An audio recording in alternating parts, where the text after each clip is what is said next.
اللهم صل على سيدنا محمد يا رب صل وسلم دائما أبدا على حبيبي.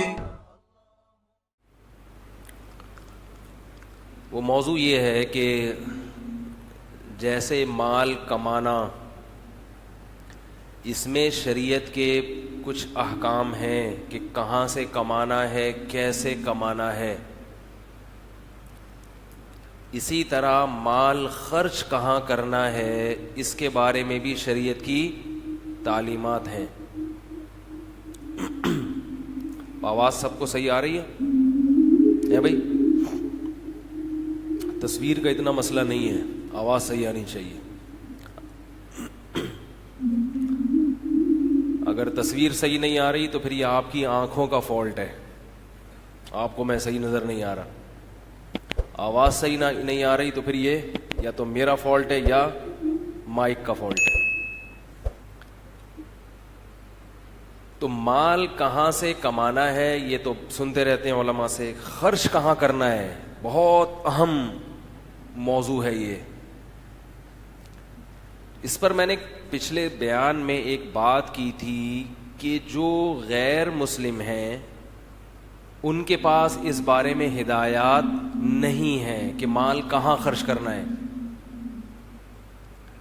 ہدایات نہ ہونے کی وجہ سے انہیں یہ معلوم ہی نہیں کہ کہاں خرچ کرنا صحیح ہے اور کہاں خرچ کرنا غلط ہے.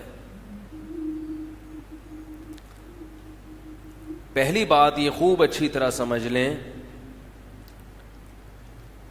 کہ یہ جو دولت ہے یا مال ہے یہ ایسی بیکار چیز نہیں ہے کہ آپ اسے جہاں چاہیں اڑا دیں.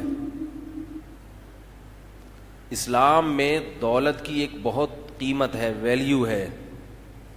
اور کوئی بھی چیز جو ویلیویبل ہوتی ہے یا قیمتی ہوتی ہے وہ اللہ کی نعمت ہوتی ہے، اور اللہ کی نعمت کی ناقدری یہ بہت بڑا، بولو بھائی، جرم ہے. اب اس پر پہلے تو میں قرآن کی آیت پیش کروں گا کہ اسلام میں دولت کی ویلیو کتنی ہے، قیمت کتنی ہے. پھر ایک اشکال کا جواب دوں گا.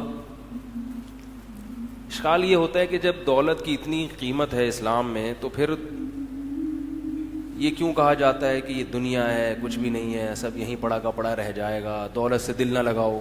بھائی جب قیمتی چیز ہے تو دل تو لگاؤ نا. مسئلہ خراب ہو گیا یار. مجھے ایسے دیکھ رہے ہیں جیسے میں پہلی بار آپ، بھائی سوال ہوگا کہ نہیں ہوگا؟ ایک طرف علماء سے سنتے ہیں دولت ہے، مٹی ہے. تبلیغ میں گشت کے لیے نکلتے ہیں تو کہتے ہیں کھڑی مٹی اور ایک پڑی مٹی. جو بلڈنگیں ہیں، بنگلے ہیں، یہ کھڑی مٹی ہے، اور ایک مٹی وہ ہوتی ہے جو زمین پہ کوئی حیثیت نہیں ہے اس کی. نوٹ، پیسہ، دولت، بینک بیلنس سب یہیں رہ جائے گا، سب ٹھاٹ پڑا رہ جاوے گا جب لات چلے گا بنجارا. اسے دل نہ لگاؤ. اور آج ہم مفتی طارق مسعود صاحب سے سن رہے ہیں کہ اسلام میں پیسے کی بڑی قیمت ہے. تو عجیب سی بات ہے یار، یہ مولویوں کا پتہ ہی نہیں چلتا کس وقت کیا بول دیں. کیا خیال ہے؟ مولویوں کا پتہ ہی نہیں چلتا کس وقت کیا بول دیں. تو دیکھیں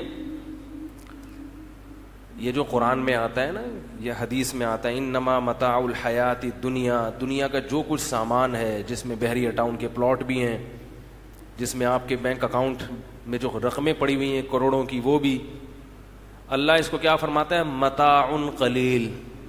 یہ دنیا کا تھوڑا سا سامان، کچھ بھی نہیں ہے. ایک طرف قرآن میں آتا ہے کہ یہ کیا ہے؟ کچھ بھی نہیں ہے، کوئی اوقات نہیں ہے اس کی. تو یاد رکھو اس کی کوئی اوقات نہیں ہے آخرت کے مقابلے میں. سمجھ رہے ہو؟ آخرت کے مقابلے میں جب اس کو کمپیئر کیا جائے آخرت سے، پھر اس کی کوئی اوقات بولو بھائی نہیں ہے. اگر آخرت سے کمپیئر نہیں کرتے تو اسی کی اوقات ہے, اس کے بغیر انسان کی کوئی حیثیت ہے ہی نہیں. اشکال حل ہو گیا؟ ابھی تھوڑا اور مثال سے سمجھاتا ہوں. مسئلہ یہ ہے, پہلے تو میں بتاتا ہوں قرآن میں دولت کی کوئی اہمیت نہیں ہے, اس پہ کیا آیات ہیں. پھر یہ کہ قرآن میں دولت کی بڑی اہمیت ہے, اس پہ کیا آیات ہیں. تو ان دونوں میں تطبیق کیسے ہے؟ ایک طرف قرآن جگہ جگہ کہہ رہا ہے انما مثل الحیات الدنیا, اس دنیا کی زندگی کی جو مثال ہے, یعنی اس دنیا میں جو کچھ ہے اس میں آپ کا بینک بیلنس بھی آ گیا, اس میں آپ کے بنگلے بھی آ گئے, بحریہ ٹاؤن کے پلاٹ بھی آ گئے, اور اس میں آپ کا جو بزنس ہے وہ بھی آ گئی, آپ کا جو رینک ہے آپ 17 گریڈ کے ہیں, 18ویں گریڈ کے ہیں, یہ سب چیزیں آ گئیں.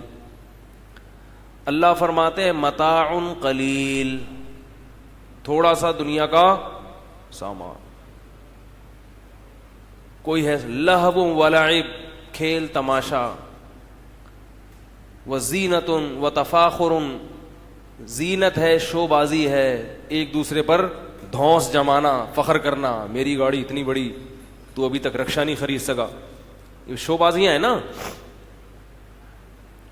ایک طرف قرآن میں آتا ہے کہ پیسے کی حفاظت کرو. قرآن میں کیا آتا ہے؟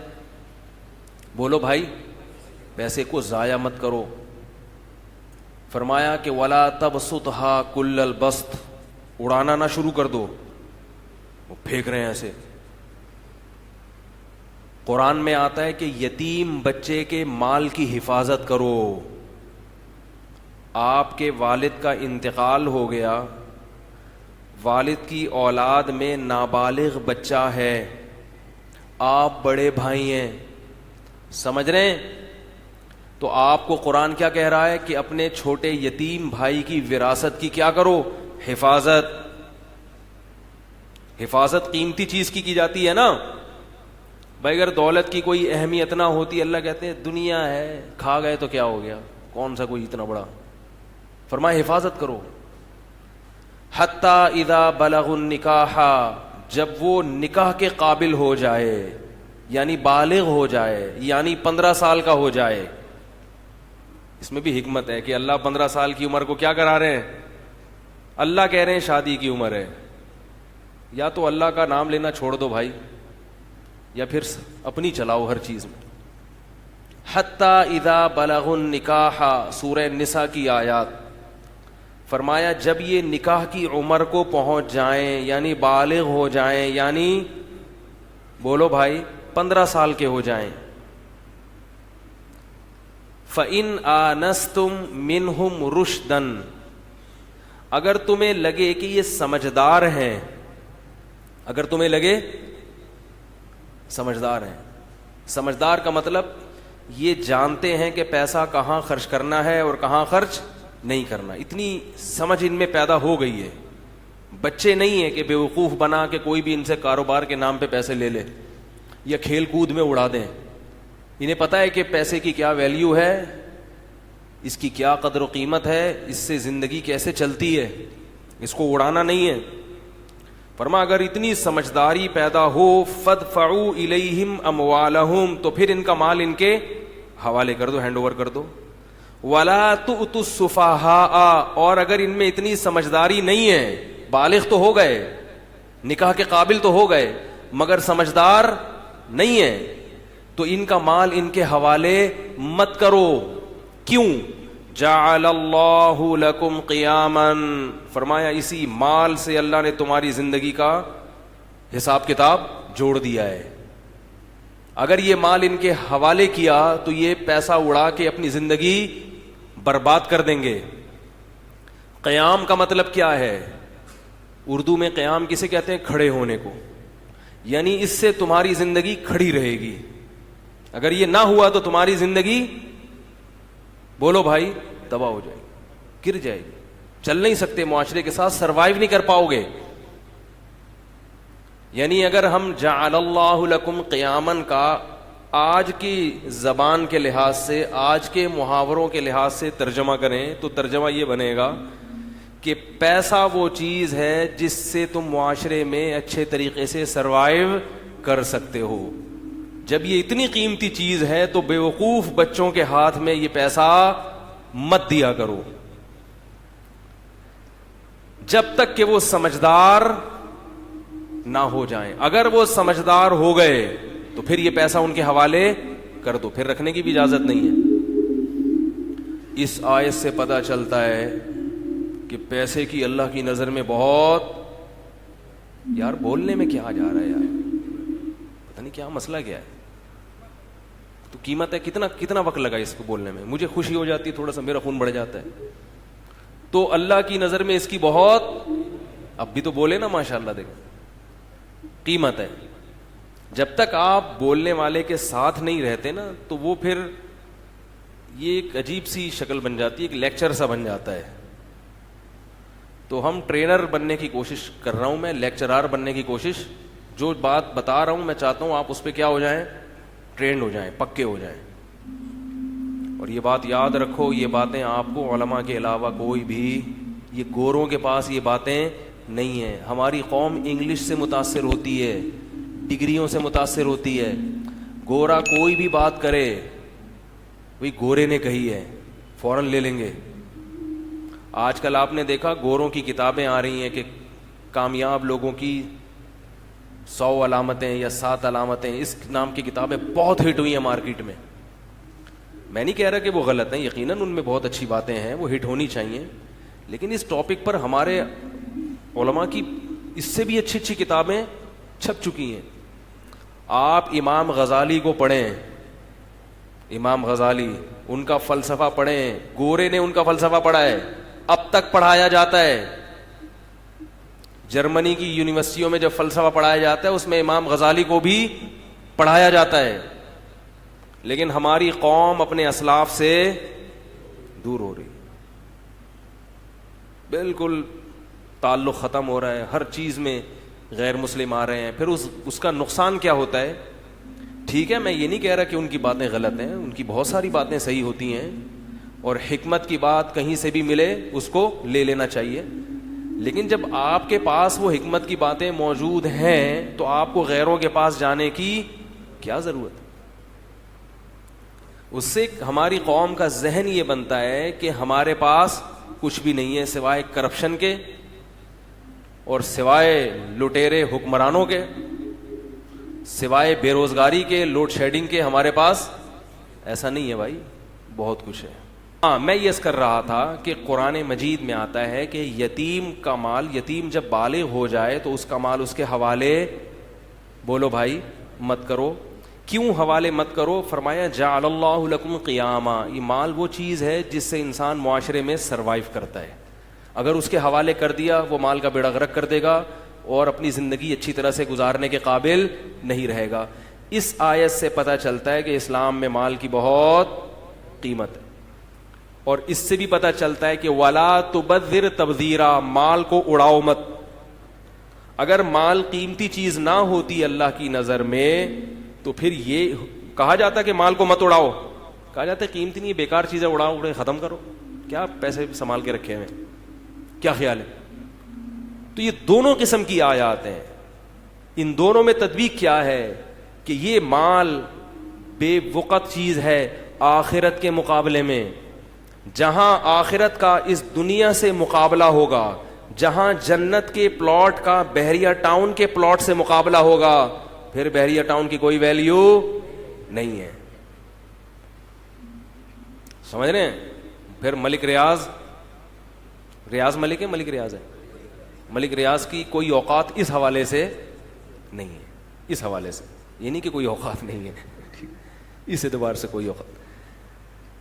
اور جہاں یہی مال آخرت کا ذریعہ بن جائے یا آخرت میں رکاوٹ نہ بن رہا ہو تو پھر یہ مال اللہ کی بہت بڑی نعمت ہے. قرآن میں جگہ جگہ اس مال کو اللہ نے اپنا فضل قرار دیا ہے. فضل, وابتغوا من فضل اللہ, اللہ کے فضل کو تلاش کرو. ایماندار تاجر قیامت کے دن پیغمبروں کے ساتھ ہوگا. تاجر پیسہ کماتا ہے, ایمانداری سے کمائے گا تو کس کے ساتھ ہوگا؟ اگر پیسہ کمانا بری چیز ہوتی تو اللہ یہ کہتے جو تجارت نہیں کرے گا وہ کس کے ساتھ ہوگا؟ پیغمبروں کی. اس نے کچھ بھی نہیں کمایا. اب بات کلیئر ہو گئی. اس کی ایک مثال دیتا ہوں قرآن مجید سے. سورہ آل عمران فرمایا زُيِّنَ لِلنَّاسِ حُبُّ الشَّهَوَاتِ مِنَ النِّسَاءِ وَالْبَنِينَ وَالْقَنَاطِيرِ الْمُقَنطَرَةِ مِنَ الذَّهَبِ وَالْفِضَّةِ وَالْخَيْلِ الْمُسَوَّمَةِ وَالْأَنْعَامِ وَالْحَرْثِ ذَلِكَ مَتَاعُ الْحَيَاةِ الدُّنْيَا وَاللَّهُ عِندَهُ حُسْنُ الْمَآبِ قُلْ أَؤُنَبِّئُكُمْ بِخَيْرٍ مِّن ذَلِكُمْ. اللہ فرماتے ہیں ہم نے لوگوں کے لیے اس دنیا میں مزین کر دی ہیں عورتیں، بیٹے اور سونے اور چاندی کے ڈھیر، دولت، بہترین سواریاں. یہ ہم نے لوگوں کے لیے کیا کر دی ہیں؟ خوشنما بنا دی ہیں. یہی وجہ ہے کہ لوگ ان چیزوں کے حصول میں لگے ہوئے ہیں. سب سے پہلے کیا چیز اللہ نے ذکر کی ہے؟ بولو بھائی، عورتیں. کیا مطلب؟ مرد کے لیے دنیا کی تمام چیزوں میں سب سے زیادہ اٹریکٹیو کیا ہے؟ او بھائی میں نہیں کہہ رہا یار. کون کہہ رہا ہے؟ اللہ کہہ رہے ہیں. اس کے بعد اولاد میں بیٹے. بیٹیوں سے بھی محبت ہوتی ہے، بیٹوں کی لالچ عام طور پہ زیادہ ہوتی ہے. پھر والقناطیر المقنطرہ، بینک بیلنس، بار بار اکاؤنٹ چیک کرتا رہتا ہے کتنے پیسے پڑے ہوئے ہیں. فرمایا یہ بڑا اچھا لگتا ہے انسان کو، میرے بینک میں اتنے پیسے. والانعام والحرث والخیل المسومہ، نشان زدہ گھوڑے یعنی بہترین سواریاں. لینڈ کروزر ہے، مرسیڈیز ہے، گاڑی دیکھ دیکھ کے روزانہ 20 روپے دے کے کپڑا لگواتا ہے اس کی، یار چمکاؤ اس اچھی لگے دیکھنے میں. فخر ہے انسان کو. لوگ بعض دفعہ صرف زینت کے لیے گاڑی رکھتے ہیں، حالانکہ ضرورت W11 سے بھی پوری ہو جاتی. اب تو الکریم اور اوبر والے آ گئے ہیں، گاڑی کی ضرورت نہیں ہے، پھر بھی رکھی ہوئی ہے تاکہ کہیں اپنی گاڑی میں جائیں تو اچھے لگیں گے. بیگم بھی اچھی لگیں گی، بیگم کو شوہر بھی اچھا لگے گا، اور لوگوں کو میاں بیوی دونوں اچھے لگیں گے. جتنے بچے گاڑی سے نکلیں گے سب اچھے لگیں گے. رکشے سے اترتا ہوا کوئی اچھا کیا خیال ہے؟ نہیں لگتا. تو زینت ہے، لوگ چاہتے ہیں یار اچھی گاڑی ہو. یہ فطرت ہے انسان کی، اللہ نے بیان کیا ہے. اس میں کوئی غلط سوچ نہیں ہے، یہ فطرت ہے انسان. والانعام والحرث، فرمایا سورس آف انکم. اس زمانے میں سورس آف انکم کیا تھی؟ کھیتی باڑی اور جانور. مراد اس سے کیا ہے؟ کمانے کے ذریعے. آپ کی جاب اچھی ہے، آپ کا بزنس اچھا ہے، وہ بزنس خود آپ کو محبوب ہوتا ہے، خود آپ کو محبوب ہوتا ہے وہ بزنس. تو اللہ نے یہ تمام چیزیں ایسی ہیں کہ اللہ نے قرآن میں بیان کیا کہ انسان کے لیے یہ اٹریکٹیو ہیں، بڑی پرکشش ہیں. لہذا ہر دور میں ہر انسان ان کو زیادہ سے زیادہ جمع کرنے میں لگا ہوا ہے. انسان کی کمبختی دیکھو اس زمانے میں، معذرت کے ساتھ، کہ جو چیز اللہ نے پہلے نمبر پہ ذکر کی ہے نا، عورتیں، اس میں کیا کر رہے ہیں؟ بخل سے کام لے رہے ہیں کہ وہ ایک سے زیادہ. معذرت کے ساتھ جو قرآن کہہ رہا ہے وہ تو بیان کروں گا نا، وہ ایک ہی ہونی چاہیے. گاڑیاں جتنی زیادہ ہو جائیں کوئی بات نہیں، ایک رکھیں گے، ایک رینٹ پہ، ایک کریم میں لگوا دیں گے. آپ کو کوئی ہدیہ دینے آئے نا کہ 1 کروڑ روپے لے لو، آپ کہیں یار میرے پاس پہلے سے 1 ارب ہے تو 1 کروڑ کا کیا کروں گا؟ کبھی ایسا کرو گے؟ لیکن لے آؤ، جتنا زیادہ ہو اتنا. کیا خیال ہے؟ اچھا. 2 چیزیں سب سے پہلے ہیں اللہ نے ذکر کی، عورت اور بیٹے یعنی اولاد. تو وہ دونوں کہتے ہیں کم ہو. اس کا مطلب یہ نیچرل. ابے بول لو بھائی، کوئی نہیں پکڑے گا آپ کو. آپ ویڈیو میں نہیں آ رہے، آواز سے ٹریس نہیں ہوتے، اتنی ٹیکنالوجی نہیں ہے. ویڈیو میں صرف میں آ رہا ہوں. تو یہ 2 چیزیں اللہ نے سب سے پہلے، عورت اور اولاد. اس میں سب سے زیادہ کیا ہو رہی ہے؟ قناعت، کہ یہ ایک بیوی ہو اور بچے 2 سے زیادہ نہ ہو. اس سے پتہ چلتا ہے کہ یہ نیچرل نہیں ہے، یہ غیر فطری چیز ہے جو باقاعدہ پروپیگنڈے کے ذریعے ہمیں پہنا دی گئی ہے. جیسے کوئی قوم پروپیگنڈا کرے کہ پیسہ نہیں رکھو، پیسہ نہیں رکھو، پیسہ نہیں رکھو، پیسہ نہیں رکھو، اور آپ کہیں کہ یار پیسہ رکھنے سے نقصان، اور آپ کیا کریں؟ 0 پہ آ جائیں. حماقت ہوگی نا یہ. گاڑی نہیں رکھو، گاڑی نہیں رکھو، گاڑی نہیں رکھو، رکشے پہ جائے گا، رکشے میں جائے. اتنا میڈیا پہ پروپیگنڈا ہو رکشے کے فضائل کے، اس کا دھواں جب پھیپھڑوں میں جاتا ہے تو ایسے. تو یہ سب جھوٹ بول کے سب کچھ ہو سکتا ہے، اور اس کی آواز سے کان کے پردے مضبوط ہوتے ہیں. رکشے کی آواز ہے بھائی. چنچی میں جب بیٹھو گے تو کمر یوں یوں ہلتی ہے, تو اس سے کمر کے مہرے کیا ہوتے ہیں. اب آپ نے یہ فضائل سن کے, میڈیا پروپیگنڈا کر سکتا ہے ہر طرح کا, آپ نے اپنی گاڑیاں خیرات کرنا شروع کر دی, تو یہ نیچرل ہوگا.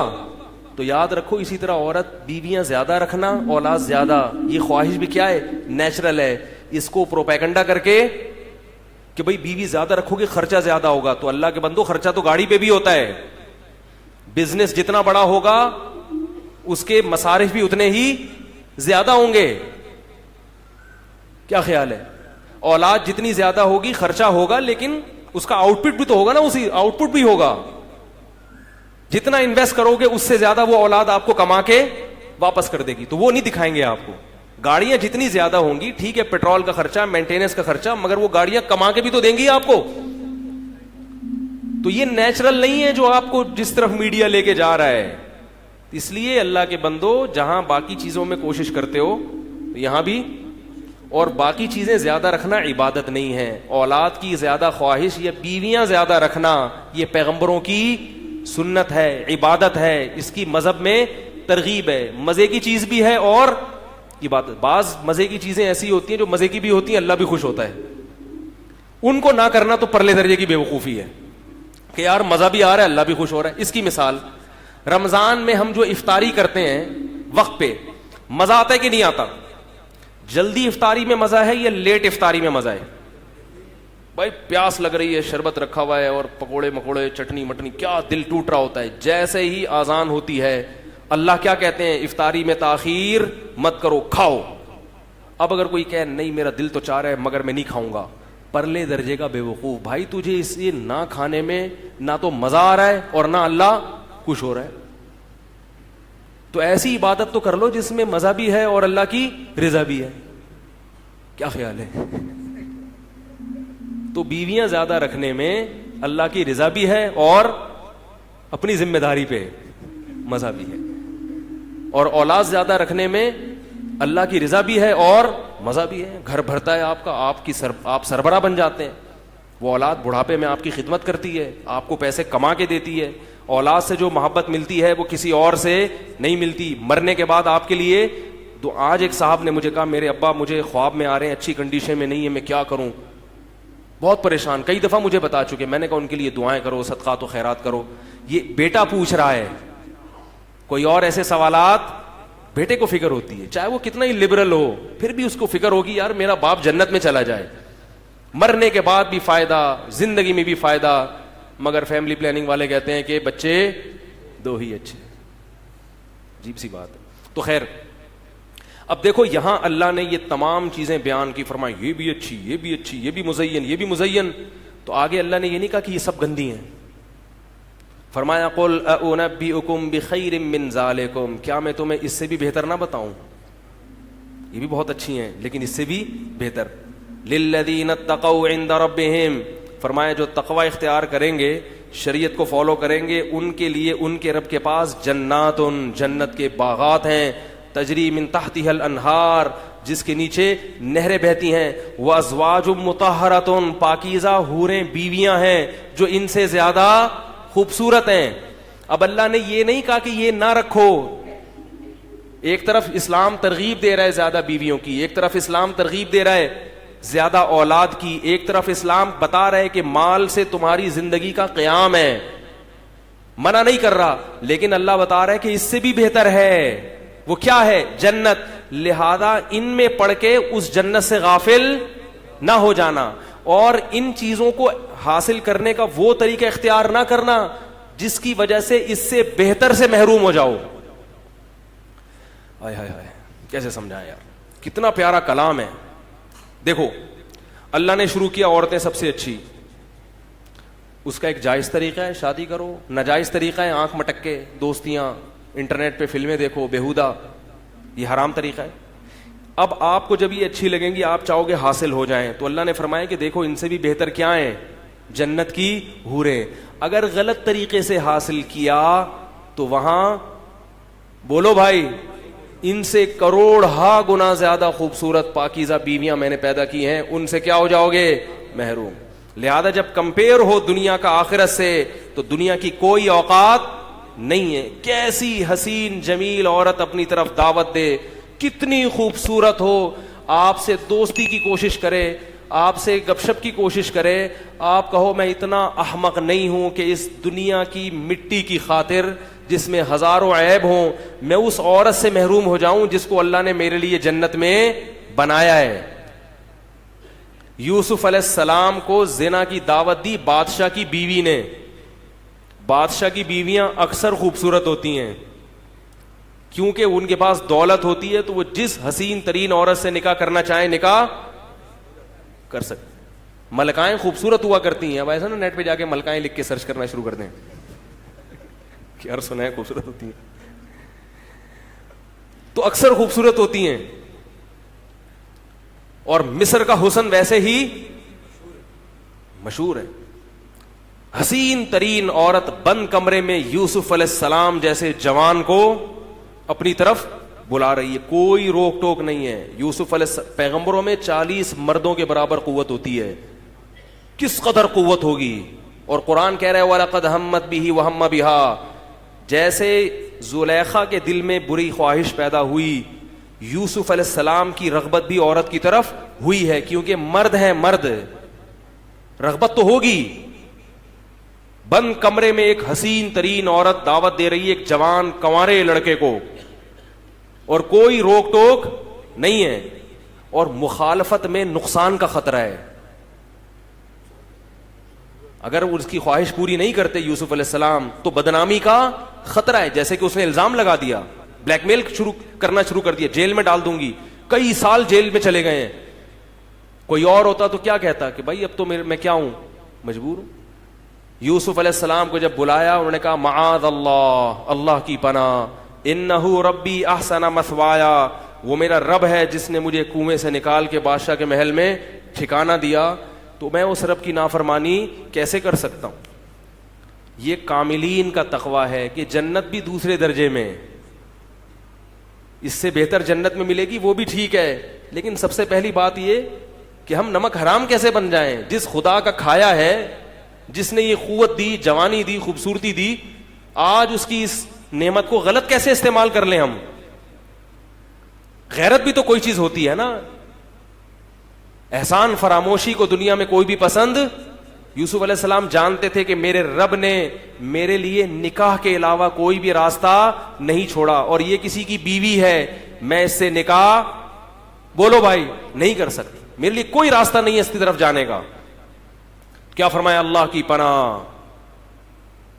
تو بتاؤ یوسف علیہ السلام ناکام ہوئے یا کامیاب ہو گئے؟ کامیاب. اگر کوئی شخص ہوتا اس موقع پر اور وہ زنا کر لیتا, جہنم کی آگ مقدر تھی, تھوڑی دیر کا مزہ ہے, اور غیرت مند لوگوں کی فہرست سے خارج. اللہ نافرمانوں میں, اللہ لے دے گا یہ غیرت نہیں ہے اس میں, میرا کھایا, میری نعمتوں سے لطف اندوز ہوا, اب میں نے ایک پابندی لگا دی ہے کہ بھئی حلال طریقے سے عورت کی طرف جاؤ, حرام طریقہ اختیار, یا تو اللہ یہ کہہ دیتے نا کہ جاؤ ہی نہیں, یہ بھی حق تھا اللہ کو.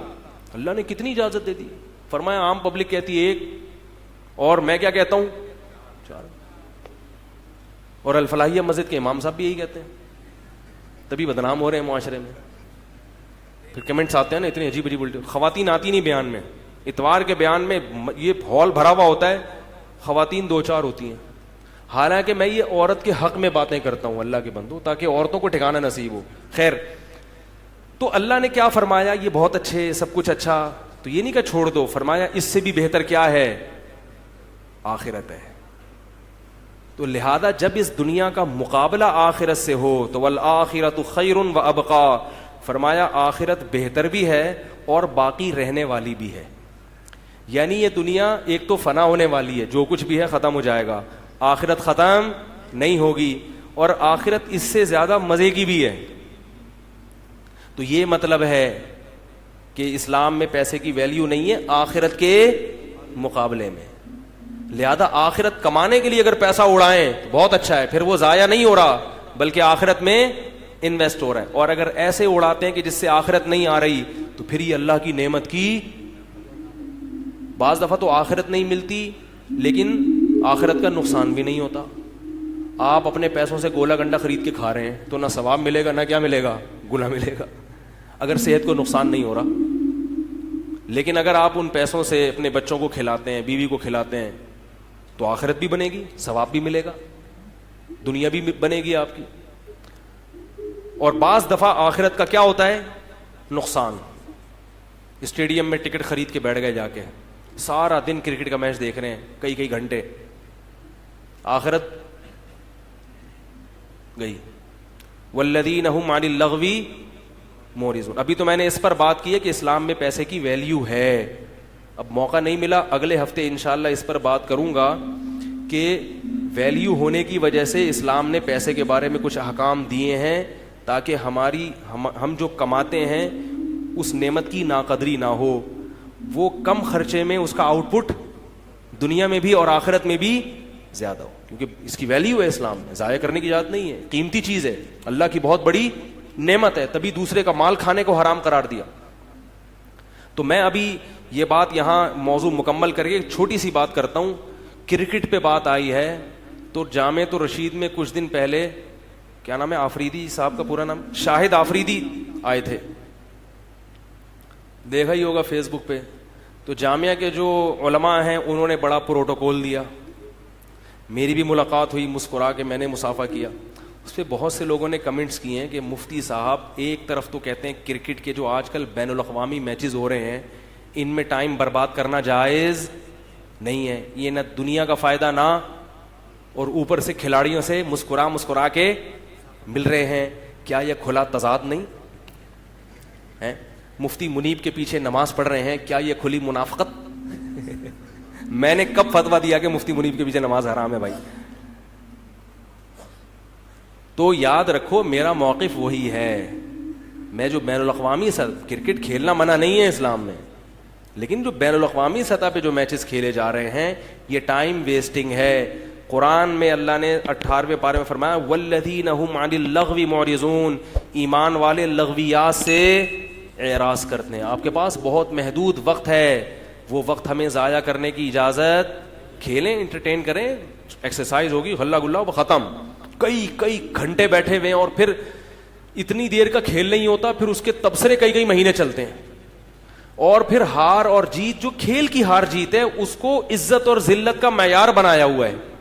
پاکستان اگر انڈیا کے مقابلے میں جیت گیا تو سبحان اللہ, ایٹمی دھماکے سے قوم اتنا خوش نہیں ہوئی جتنا ایک چھکے پہ خوش ہوتی ہے. بھائی کھیل کو اتنا پروٹوکول دینے کی اجازت, پھر ان کھلاڑیوں کے انٹرویوز کئی دنوں تک چلتے ہیں. یہ کیا ہے؟ مسلمان قوم کا یہ نہیں ہے. تو میں اس کو پہلے بھی غلط سمجھتا تھا, اب بھی. باقی کسی کھلاڑی کو پروٹوکول دینا, تو اس کے لیے میں ایک بات عرض کروں, کھلاڑی تو دور کی بات, اگر کوئی فنکار اداکار بھی آئے گا نا تو اس سے بھی تمیز سے ملنا. یہ کیا ہے؟ جب کوئی آپ کے گیسٹ بن کے آیا ہے تو آپ اس سے کیا کریں گے؟ تمیز سے ملیں گے. اور دوسری بات یہ کہ ہر شخص میں کچھ خوبی ہوتی ہے, ہر مسلمان میں, بلکہ ہر انسان میں کچھ پازیٹیو چیزیں بھی ہے جو میرے سینے میں نہیں ہے. یہ ان کا ظرف ہے کہ دین کے قریب کرنے کے لیے ایک فاحشہ عورت کو انہوں نے کیا بنا لیا, اپنی, صرف کہا نہیں بلکہ اپنی بیٹی بنا لیا.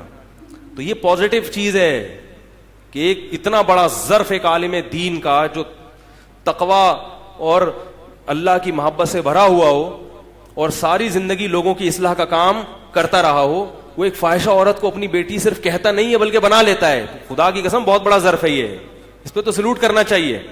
یہ ظرف ہمارے اندر. ہاں ایک بات اس میں حدود اللہ, کہ کسی کی اس طرح سے عزت کرنا کہ اس کے فن کی تعریف کرنا شروع کر دیں. آپ کے پاس کوئی اداکارہ آئی ملنے کے لیے, آپ عزت سے مل رہے ہیں اور پھر آپ کہہ رہے ہیں آپ کی فلموں سے معاشرے میں ماشاءاللہ بہت ایک چینج آ رہا ہے معاشرے میں. کیا خیال ہے؟ یہ کیا ہے؟ غلط ہے. اسی طرح اگر وہ توبہ کے بغیر مر گیا, ابھی تو امید ہے نا اچھے اخلاق کی وجہ سے توبہ کر لے, اگر توبہ نہیں کی اور دنیا سے اسی حالت میں چلا گیا, پھر اس کو پروٹوکول دینے کی اجازت, بولو بھائی, نہیں. کیونکہ وہ اس نے اس مہر لگا دی ہے اللہ کی نافرمانی پر. جیسے غیر مسلم جب تک زندہ ہے اس کی عزت کریں, صحیح ہے, اس کو گفٹ بھی دیں, مرنے کے بعد اس کے لیے دعا کی اجازت نہیں ہے کیونکہ وہ اللہ کا دشمن بن کے جب تک زندہ ہے امیدیں قائم ہیں. مر گیا, اب اس کے لیے جنازہ پڑھنے کی اجازت بولو بھائی نہیں ہے. اس کے لیے مغفرت کی دعا کی اجازت نہیں ہے, اگرچہ وہ آپ کے والدین ہی کیوں نہ ہو. تو اسی طرح یاد رکھو, جو گنہگار ہو, مشہور گنہگار, ناچنے والے, گانے والے, جن کی یعنی اس رویے سے قوم کا ایک بہت بڑا طبقہ فحاشی کی راہ پہ چلتا ہے, ایسے لوگوں کی جب موت واقع ہوتی ہے تو پھر علماء کے لیے جائز نہیں ہے کہ ان کی کھلے عام تعریفیں کریں یا ان کو جنت میں لازمی پہنچائیں. بعض لوگ یہ بھی کرتے ہیں, وہ فلاں اداکارہ مر گئی, وہ تو جنت میں گئی ہے, وہ اس لیے کہ وہ بہت, کیوں بھائی آپ کو کیوں, کیسے آپ کو پتا چلا جنت میں گئی ہے؟ شریعت کا پھر اصول کیا ہے؟ دیکھو, آپ صلی اللہ علیہ وسلم کے سامنے ایک خودکشی کرنے والے کا جنازہ لایا گیا, آپ نے اس کا جنازہ نہیں پڑھا, بائیکاٹ کیا. کیوں؟ خودکشی اسلام میں بہت بڑا جرم ہے اور کھلے عام جرم ہوا ہے, یہ کھلے عام جرم ہوا ہے. صحابہ کو منع نہیں کیا جنازہ پڑھنے سے, آپ نے بائیکاٹ کیا. کیونکہ اگر آپ کسی نافرمان جو مشہور ہو نافرمانی میں اس کو اتنا پروٹوکول دو گے تو لوگوں کے دل سے گناہ کی اہمیت, بولو گے یار کچھ بھی کر لو, چاہے فلموں میں ناچو گاؤ, نیم برہنہ لباس پہن کے ڈانس کرو, پھر بھی جنازہ بڑے پروٹوکول کے ساتھ ہوگا, بڑے بڑے علماء آئیں گے, پھر ہماری تعریف میں کیا ملیں گے؟ کلابیں ملائیں گے. اور ایسا اداکار یا ایسی فنکارہ جو فحاشی پھیلا رہی ہو, اگرچہ وہ جمعے کے دن اس کی موت واقع ہوئی ہو یا رمضان میں موت واقع ہوئی ہو, اس سے کوئی فرق نہیں پڑتا. اب یہ کہ رمضان میں مر گئی تو ہم اس کو جنت میں پہنچائیں لازمی, ایسا نہیں ہے بھائی. پہلے اعمال ہیں, رمضان, بولو بھائی, دوسرے مت, تو پھر اس کو پروٹوکول دینا جائز نہیں ہے, بلکہ اس کے جنازے کا علماء کے جو مقتدا اور رہبر ہیں ان کو بائیکاٹ کرنا چاہیے. یہ نہیں کہ جنازہ نہ پڑھیں, کیونکہ مسلمان ہے, جنازہ پڑھا جائے گا. بعض لوگ استدلال کرتے ہیں کہ نبی صلی اللہ علیہ وسلم نے تو عبداللہ بن ابی منافق کا بھی جنازہ پڑھا. تو یاد رکھو, منافق کا جو آپ صلی اللہ علیہ وسلم نے جنازہ پڑھا اس لیے کہ منافق زبان سے اسلام کا اظہار کرتا ہے, دل میں کیا ہے؟ کفر ہے. اور شریعت نے ہمیں کسی کے ظاہر کا مکلف بنایا ہے, دل میں جھانکنے کی اجازت نہیں دی. تو نبی امت کو یہ تعلیم دینا چاہتے تھے کہ ہم ظاہر کو دیکھیں گے, اندر کیا ہے یہ ہم نہیں دیکھیں گے. لیکن اس کے باوجود اللہ نے اس منافق کی جنازہ پر بھی کیا لگا دی؟ پابندی لگا دی. تو اس لیے اس واقعے سے استدلال کرنا درست, بولو بھائی, نہیں ہے. تو جو اس طرح کے نافرمان ہوتے ہیں, ہمارے پڑوس میں, مدرسے کے پڑوس میں ایک سنگر رہا کرتے تھے, بہت زیادہ بے حیائی پھیلائی انہوں نے. ہمارے حضرت نے ان کو تبلیغ کی بھی کوشش کی. جب ان کا انتقال ہوا ہے تو وہ آئے ہمارے حضرت کے پاس, ان کے والد کے جنازہ پڑھا. پھر میں نہیں پڑھاؤں گا جنازہ ان کا, میں ان کا جنازہ, ہاں دل میں دعا کرتے رہیں گے کہ مسلمان ہے, اللہ اس کی مغفرت کر دے.